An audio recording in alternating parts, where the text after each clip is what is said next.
ya la tenemos en línea a la ministra de Obras y Servicios Públicos de la provincia, a Gabriela Castillo. Gabriela, ¿cómo le va? Gonzalo Benito Zamora la saluda. Buenas tardes, Gonzalo, para usted y para toda la audiencia. Gracias por atendernos, ministra. No, por favor. Bueno, ha habido un acuerdo muy importante con el Gobierno Nacional para poder poner en funcionamiento o reiniciar obras que se venían construyendo en nuestra provincia durante el último año y que a partir de la asunción de Javier Milei quedaron suspendidas. Y el gobernador Gustavo Melella hizo mención especial al trabajo que usted desarrolló justamente para poder llegar a la firma de ese convenio con el ministro del Interior, Guillermo Francos. ¿En qué se basó ese trabajo que tuvo que hacer todo este tiempo, ministra? A ver, tiene que ver propiamente con la gestión y que poder reactivar las obras era llegar en este nuevo escenario, porque digo, las gestiones tienen que ver con los nuevos escenarios y cómo se han transformado. Para nosotros no era una discusión que teníamos 33 obras en ejecución, 30 en procesos licitatorios o para firma de contratos y 20 con objeciones técnicas, esperando la no objeción financiera, claramente en un modelo de país en donde la asistencia del gobierno nacional para llevar adelante obras era lo cotidiano y esta era la realidad que vivíamos todos, no solo la provincia, sino también los municipios. Ante el cambio de gestión, se fueron planteando distintos escenarios. En algún momento era hacer obra pública, en otro momento era, bueno, obra que está más allá del 80 la terminamos, en otro momento era el 75.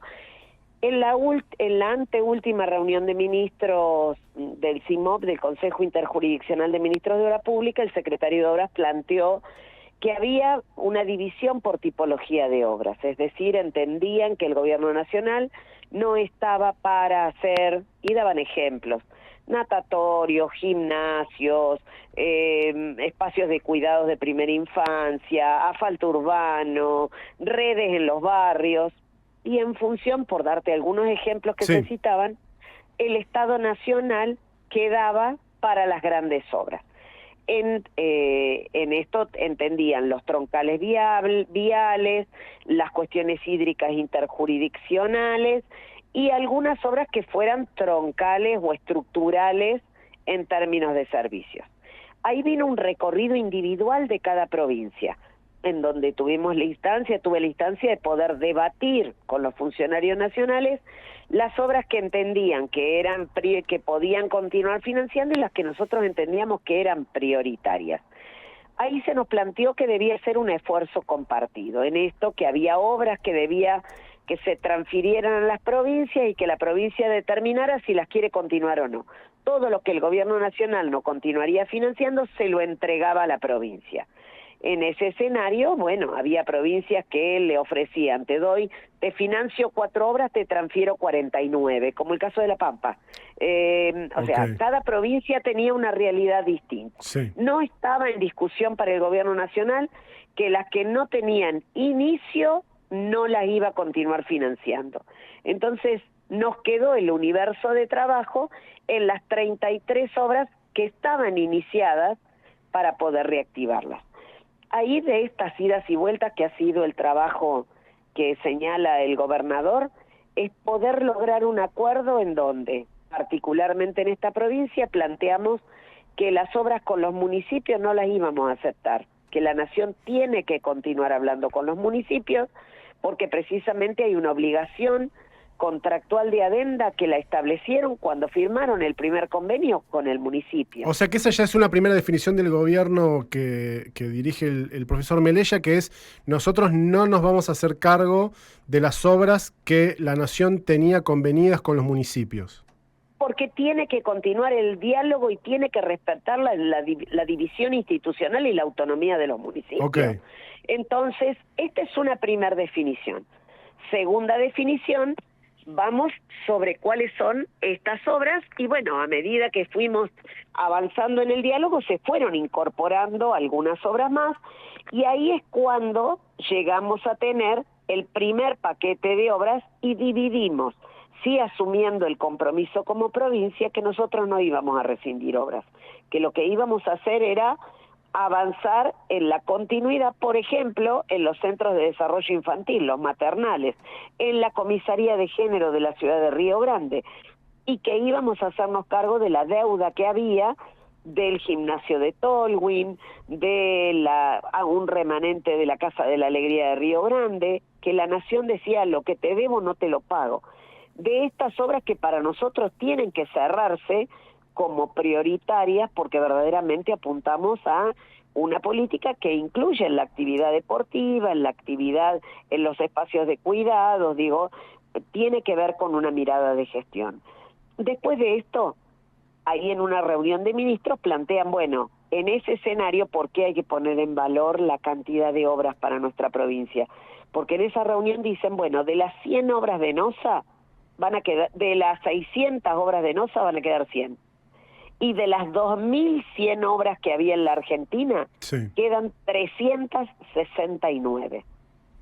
En ese escenario, nosotros hemos firmado lo que hemos firmado el martes con el con la Secretaría de Obras Públicas, de obras de continuidad, y hemos incorporado obras viales, obras de saneamiento, obras de potabilización troncales para el agua, obras en las 3 ciudades, y hemos asumido el compromiso de obras de arquitectura que vamos a estar terminando con fondos propios. Luego en esa agenda viene la discusión con educación. Entonces ahí avanzo en el diálogo de ver de las obras que estaban paradas de educación, cuáles continuaban financiando. Ahí en primera instancia se logra el financiamiento de la Escuela 40 y del gimnasio del Colegio Moro de Justo de Río Grande. Pero cuando viene a la mesa del debate las obras de INET, se incorpora en el acuerdo el compromiso de financiamiento por parte del Gobierno Nacional de la EDEI de la ciudad de Ushuaia, el Centro de Formación Laboral de Tolwyn y la ampliación del Colegio Guevara de Río Grande, que son obras que no están en ejecución, pero que van a ser financiadas por el Gobierno Nacional. Y llegamos a la instancia del debate de vivienda, y en esto la realidad fue distinta porque ahí segmentan por porcentajes de avance. Llegamos a un acuerdo de un esfuerzo compartido, de una parte que paga la Nación y otra parte que paga la provincia, del paquete de obras para reanudar las 12 obras que estaban en ejecución. Entonces, de esta manera, tenemos ya acuerdo en relación con las obras de educación, de vivienda, de recursos hídricos, de NOSA, de vialidad nacional y de obra pública. ¿Qué es lo que nos queda todavía por cerrar? Las obras de SISU, las obras que venían a través de la Secretaría de Intervención Sociourbana de la Nación y que trabaja en barrios RENAVAP. Ahí, lo último, mañana tengo que volver a llamar, lo último que nos dijeron estando en Buenos Aires es, toda obra que pagamos algo de la obra la vamos a continuar. Las que no alcanzamos a hacer desembolso no se van a ejecutar. Eso dijeron ellos. Ellos dijeron esto. Entonces, en esa situación nos quedarían 4 obras, 2 que ejecuta el IPB, 2 que ejecuta el Ministerio de Obras Públicas. Pero en eso no hay convenio, no tenemos una definición formal escrita todavía, porque, bueno, de cada una de estas obras, el desafío que nos queda por delante, contamos el acuerdo que cierra una etapa de diálogo y de negociación defendiendo los intereses de Tierra del Fuego, y eso es lo que sucedió y terminó con la firma el martes pasado en Casa Rosada. A partir del miércoles comenzó el trabajo por la regularización de documentación. ¿Por qué? Porque la Nación debe certificados de obra a las empresas y debe aprobar los cálculos de redeterminaciones, que es decir, es lo que nos establece el nuevo valor de obra, para poder llevar adelante cada una de estas obras. Si no hacemos esa actualización, las obras no van a comenzar. Claro. Primero, ahora, porque debemos plata, sí. Y segundo, porque tiene que tener un valor actual, no el valor de hace un año. Claro. Ministra, usted en un momento, en el detalle que me venía dando, habló de 33 obras entonces en total. En total son las que teníamos paradas. Tenemos confirmada la continuidad de 20 largo. Estamos esperando esta definición escrita de lo que son las obras de SISU. pero digamos que aparte son las obras de mayor, obras de mucho valor económico, de un monto importante presupuestario que Sí. claramente la provincia no podía hacer frente, Claro. si no era a través de esta recuperación. Pero entonces son un poco más de las 17 que se anunciaron en un primer momento por Gacetilla de Prensa. Tal cual, porque es más, hay otras que no están en la Gacetilla, por ejemplo, el mantenimiento de rutas. Se garantizó por parte del Gobierno Nacional el mantenimiento de las rutas. En esto hay una parte que lo hace Vialidad Provincial a través de las rutas, en las rutas complementarias. Y hay otra parte que contrata empresas directamente Vialidad Nacional para hacer el mantenimiento por tramos. Una de las cuestiones que están incluidas en ese detalle es la garantía de financiamiento por parte del Gobierno Nacional del mantenimiento de las rutas. Y la otra es la ruta, como entre las prioridades estaba el trabajo sobre las rutas nacionales. En el ingreso de la ciudad de Ushuaia había una obra que tenía el municipio y que por estar como travesía urbana de la Ruta 3 atravesando la ciudad, está contemplada en esta opción de financiamiento ya preestablecido y comprometido por el Gobierno Nacional. Está bien. Ahora, más allá de las obras puntuales, porque no le voy a pedir que me dé ese detalle, pero en términos generales... Lo puedo dar, no es problema. Bueno, no, yo digo más por la simpleza también de la entrevista, pero para que se entienda, hay dentro de ese 20 y pico de obras, en toda la provincia me da la sensación que algo de guita va a tener que poner. No es que la Nación se va a hacer cargo de lo que debe por toda esta paralización, más la continuidad. La provincia se hace cargo del financiamiento del CDI del barrio escondido en Ushuaia, de Tolwyn, del de Río Grande, la comisaría de género de Río Grande y el cierre del colector Maipú y el colector Malvinas de la ciudad de Ushuaia. Eso dentro del paquete de obra pública y de una parte de las viviendas del paquete de vivienda. En el caso de educación, la provincia se hace cargo de lo que se debe de la obra de la Escuela 42 y de la Escuela 46. Todo lo demás es financiamiento nacional. En su totalidad.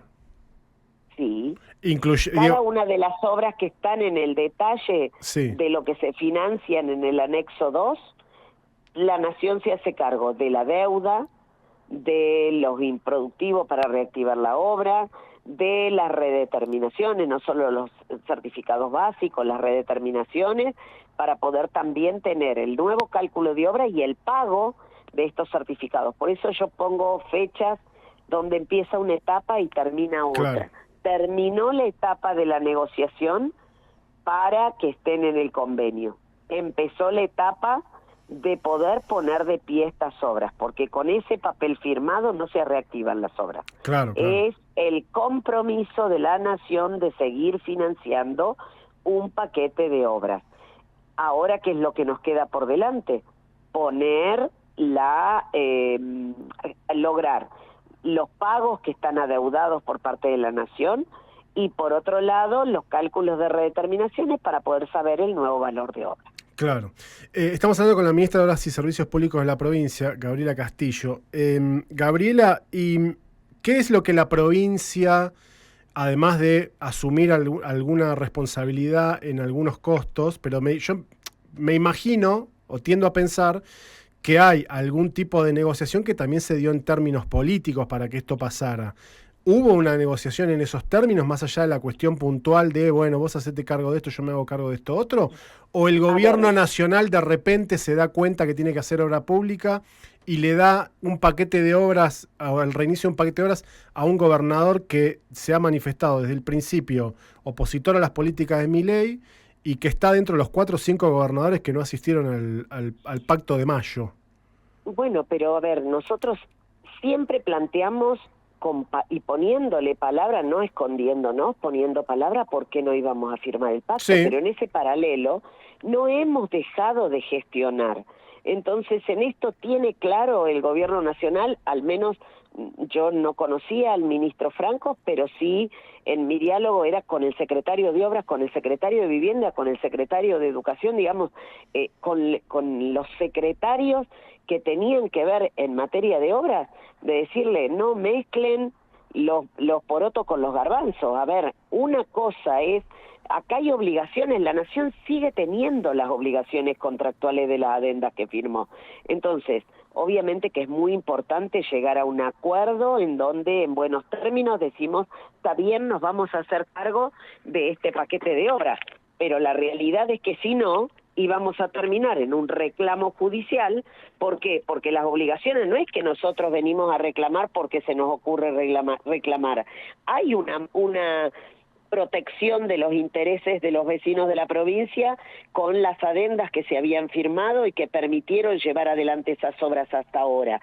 Entonces, en esa situación, obviamente, buscamos el mejor canal de diálogo para poder llegar a la instancia de firma, que es lo que sucedió ahora. Porque entendemos que, por sobre todas las cosas, tiene que existir la madurez institucional de respetar también la disidencia. Digo, nosotros pero, no es ministra, que hemos sido encaprichados. No. De hecho, yo no lo planteo en términos de que el gobierno de Melella está encaprichado. Yo lo que estoy caracterizando es cómo se maneja el gobierno de Milei. Entonces, como yo veo que el gobierno de Milei se maneja con cierto grado de autoritarismo, que no es muy tolerante a las diferencias, a mí me cuesta pensar que de repente un día se levantaron y dijeron, bueno, ¿sabes qué? Mejor bajemos un poco el tono y vamos a darle obras a las provincias opositoras. Tiendo a pensar que hay algún tipo de negociación también. Es que no le hemos planteado la negociación en esos términos. Ajá. A ver, creo que también el discurso nacional cambió y en algún momento era cero obra pública porque el privado que haga las cosas que necesita la ciudadanía, y nosotros vivimos 7 meses defendiendo el lugar del Estado. Sí. El Estado necesita dar garantías a su población y hay obras que tienen que ver con esos derechos que son fundamentales de los vecinos. Entonces, en ese planteo, nosotros sí hemos tenido una firme decisión de no bajar los brazos.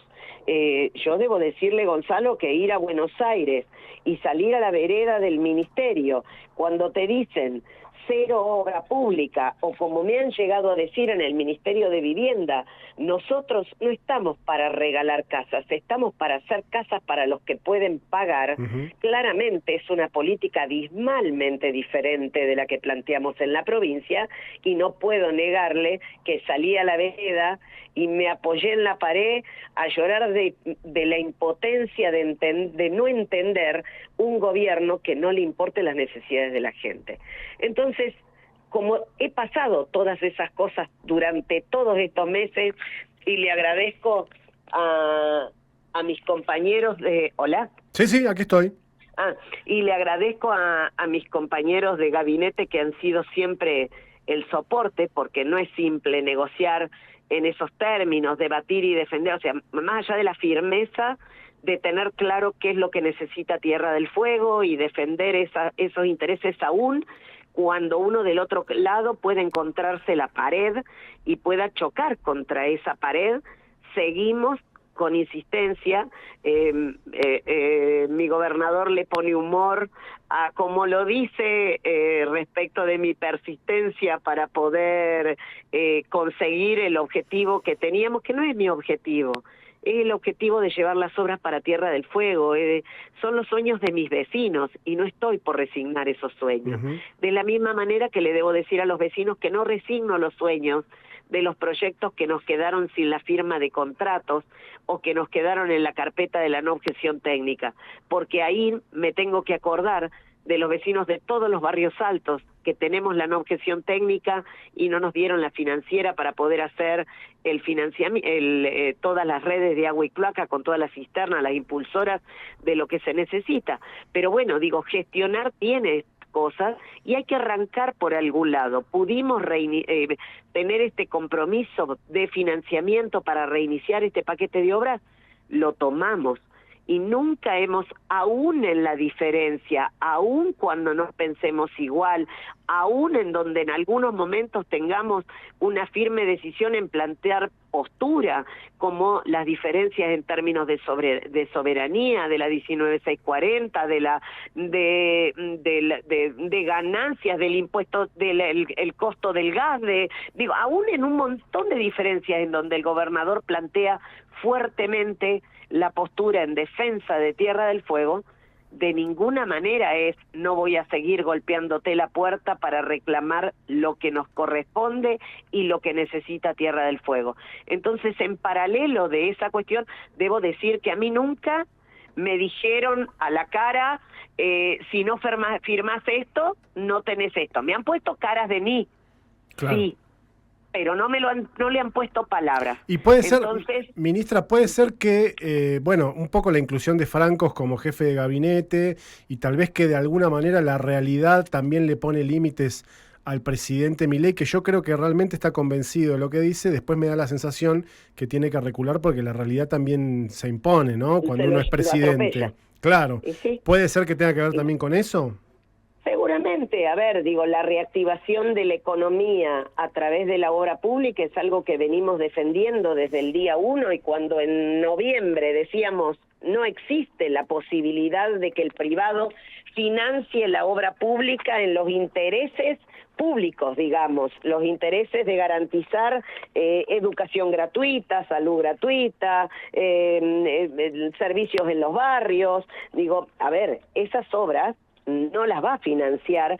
¿Quién puede financiar un privado? Una ruta para que sea concesionado, ni siquiera en Tierra del Fuego eso es válido, porque claramente una ruta concesionada no tiene la cantidad de tránsito como la tiene la Ruta 2 en Buenos Aires, digo, a ver, o la 9, digo, estamos hablando de cuestiones que claramente el mercado no te lo va a financiar porque no le es rentable, pero ahí es donde debe estar el Estado presente. Por eso, en estas discusiones, digamos, de estos meses, 4 meses fácil para llegar a este acuerdo, que no es solamente un detalle de obra, sino también son condiciones. Nuestro convenio dice que se celebra y los compromisos se asumen en las condiciones que estaban los convenios específicos anteriores, por ejemplo, que no lo dicen las otras provincias. Digo, hemos tenido la posibilidad, y agradezco por parte del equipo de la Secretaría de Obras Públicas, digo, los abogados, las idas y vueltas, los planteos de por qué cambiamos una palabra, digo, y hemos llegado a un acuerdo que nos representa en la ideología de lo que hemos puesto y respeta los municipios, que para nosotros era muy importante, y asumimos compromisos de financiamiento, pero también fuimos sinceros en decir, este compromiso no lo puedo asumir porque presupuestariamente no podemos hacerlo, porque también en esto es llevar la palabra, decir, che, en mi provincia el desempleo golpea, la necesidad de los vecinos, la atención en salud del que se quedó sin obra social, la atención del Ministerio de Bienestar. Digo, hay muchas cosas que en una merma de recaudación como tenemos por la retracción del comercio, de la actividad económica y de la coparticipación, bueno, también crecen las necesidades, y cuando nos sentamos en gabinete y hay que repartir lo que hay de plata para las acciones de cada ministerio, bueno, hay veces que obra pública cuando viene y pide mucha plata al lado de lo que podría pedir otro ministerio. Entonces también tenemos que ser cautos de qué es lo posible para nuestra provincia. Por eso decimos, no es toda la obra pública que soñábamos, pero sí es una buena puerta para avanzar en una gran cantidad de obras públicas y que fundamentalmente devuelven las oportunidades de trabajo. El día que se cerraron esas 33 obras, 2.000 trabajadores quedaron afuera en la construcción, y entendemos que unos 2.500 indirectos, porque cerró, porque achicó personal, la fábrica de abertura, el marmolero, el cinguero, el que alquilaba máquinas, el que hace hormigón elaborado, el que vende áridos, digo, hay una cadena inmensa de rubros, de familias profesionales que trabajan en la obra pública, y la realidad es que la obra privada no podía absorber la cantidad de gente desempleada. Por eso apuntamos y yo renuevo la fuerza para seguir trabajando, cerramos los convenios y al otro día estaba empezando el pajarito carpintero a machacar, llamando oficina por oficina, oficina por oficina, para que podamos hacer circular los papeles, podamos llegar a instancia de pagos y que podamos tener nuevo monto de obra, porque eso es lo que nos va a permitir, pasada la veda invernal, de que realmente podamos tener obras. Claro. Así que es un trabajo que le cambiamos la arista, tenemos el compromiso y valoramos el compromiso del gobierno nacional en haber firmado estos convenios, porque yo tengo claro que, o sea, no puedo dudar de que si firmaron un convenio lo vayan a financiar, están asumiendo compromisos de financiamiento y eso es algo que celebramos porque durante todos estos meses vinimos pidiendo la necesidad, el reactivar la obra pública,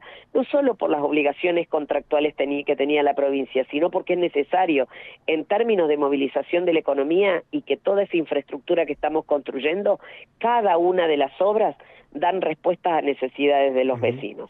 Gabriela, usted es ministra de Obras Públicas, no es presidenta de la DIPOS, ni tampoco de la DPE, pero de todas maneras no quería dejar de consultarle fundamentalmente por la DIPOS, porque cuando se trata de la DPE tal vez se puede hablar con el ministro Aguirre, pero ayer estuvo aquí la titular de la Cámara de Comercio y hablaba justamente de los aumentos que se están planteando para audiencia pública tanto en la DIPOS como en la DPE próximamente, y un poco la observación que hacía Claudia Fernández era que la prestación del servicio que está habiendo en las dos entidades es muy deficiente. No estamos recibiendo buena agua, hay muchos, viene muy turbia, se corta mucho, ni hablar con el tema de la energía. Entonces, la consulta es, en este contexto que estamos viviendo, ¿no ameritaría primero avanzar con las obras que empiecen a resolver las deficiencias que están teniendo la prestación de servicios y después pensar en un aumento de las tarifas? Bueno, a ver, para nosotros son dos cuestiones que caminan juntas. La reactivación de la obra es una obra que vamos a tener dentro de 1 año y medio, el ASUD, 1 año la ampliación de la planta del Pipo, 1 año o 6 meses la planta de Arroyo Grande, digo, o sea, si lo atáramos directamente a ese planteo, congelaríamos las tarifas por 2 años, lo cual es imposible en términos de la necesidad de sostener el servicio. Y ahí yo voy a hacer una aclaración, por ejemplo, en términos del agua. Y también que los vecinos tengan claro de qué incremento estamos planteando. Pero, bueno, en la comunicación, perdone que la interrumpa, en la comunicación de audiencia pública de la DIPOS no está planteado, no se conoció cuál es el porcentaje que la DIPOS pretende aumentar. Es decir, uno tiene que ir a la audiencia pública y enterarse ahí. No sabía, pero sí puedo compartirlo. El incremento tarifario cuando se planteó en el gas, se planteó un 1.200 a 1.800%, sí, de manera inmediata para la próxima factura. Sí, tal cual. En el agua estamos planteando un incremento escalonado que comenzaría en septiembre con el 15%. O sea, el aumento general a enero del 2025 sí, va a terminar siendo del 100, dividido en 15% mensual que se va incorporando en la tarifa. Por eso te hago la relación con otro servicio y el proceso de potabilización de agua tiene una gran cantidad de componentes químicos que tienen valor dolarizado. Entonces, digo, ahí yo te hablo de la tarifa y también voy a lo de la calidad de agua. Es cierto que hay momentos en donde el agua sale con turbiedad.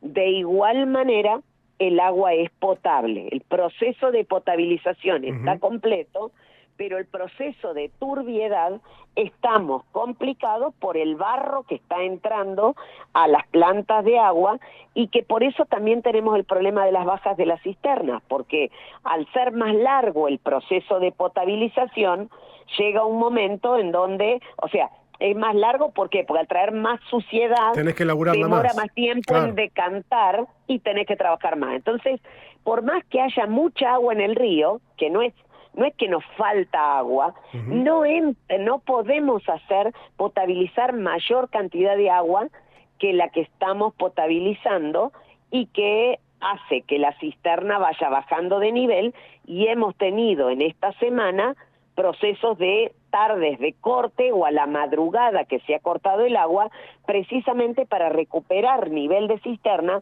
¿Por qué? Porque estamos gastando más de lo que se puede producir producto de este deshielo que tenemos. Cuando viene poca agua y tenemos mucho hielo, vemos las máquinas que rompen el hielo para que tengamos libre la entrada de agua a las plantas de agua.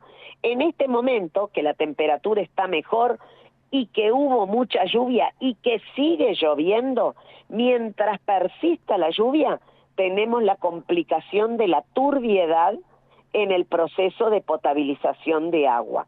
En esto, el equipo técnico está planteando cuáles son las nuevas obras que deberían existir para mejorar o acelerar estos procesos en la potabilización de agua, para que la zona del centro, que es la más complicada en ese sentido, pueda tener, porque digo, la planta de lo que es la zona oeste no tiene ese problema. Es más, la ampliación de la planta del Pipo, que está en las obras que se reactiva, va a permitir que agua del Pipo venga para el centro de la ciudad. Entonces ahí vamos a descomprimir que la única fuente de abastecimiento de agua sean las cisternas de Terrazas, la del Martial, digamos. Ese sector va a quedar un poco más liberado, porque vamos a poder impulsar agua de la zona de la planta del Pipo hacia la zona céntrica. Entonces, más allá de que no es feliz salir a decir que es necesario un incremento de tarifas, el incremento es muy racional en términos de lo que es el costo, y hay un análisis profundo respecto del costo de la generación de agua y del tratamiento de los efluentes en la ciudad. Y sería entonces del 15 a partir de septiembre, y ya es acumulativo hasta llegar a más o menos el 100 a enero. Hasta llegar al 100. En enero llegás al 100. Ese es el incremento que se plantea para el agua. En el caso de la luz, todavía no está planteada la tarifaria porque está en construcción.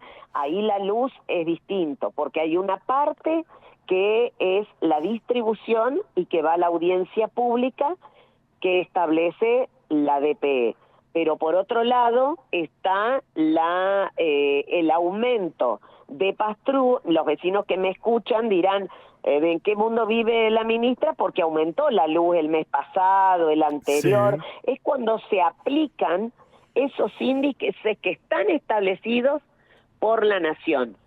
Entonces, ¿qué tiene que ver con la generación? Directo, que tiene que ver con la generación, y es lo que se llama el pass-through. Claro. Ministra, gracias por todas las explicaciones, muy amable. Que tengan bonita tarde. Igualmente, hasta luego. La ministra de Obras y Servicios Públicos de la provincia, Gabriela Castillo, contándonos todo el raíz de estos meses para poder llegar a este acuerdo con el gobierno nacional.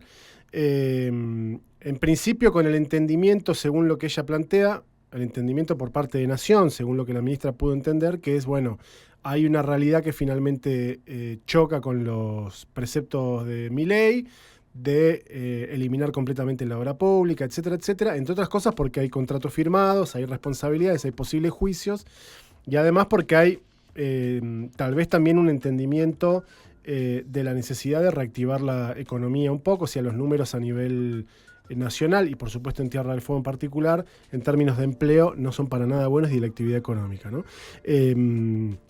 Algunas de esas obras las terminará de financiar la provincia, muy pocas. La gran mayoría tendrá que hacerse cargo la Nación en este convenio que se firmó de pagar la deuda, el pasivo que se ha generado en estos meses por el no desembolso de dinero y por lo tanto la paralización de las obras, y por supuesto resarcir lo que haya que resarcir, y la actualización, porque los valores, si vos estabas haciendo, casas por ejemplo, ¿no?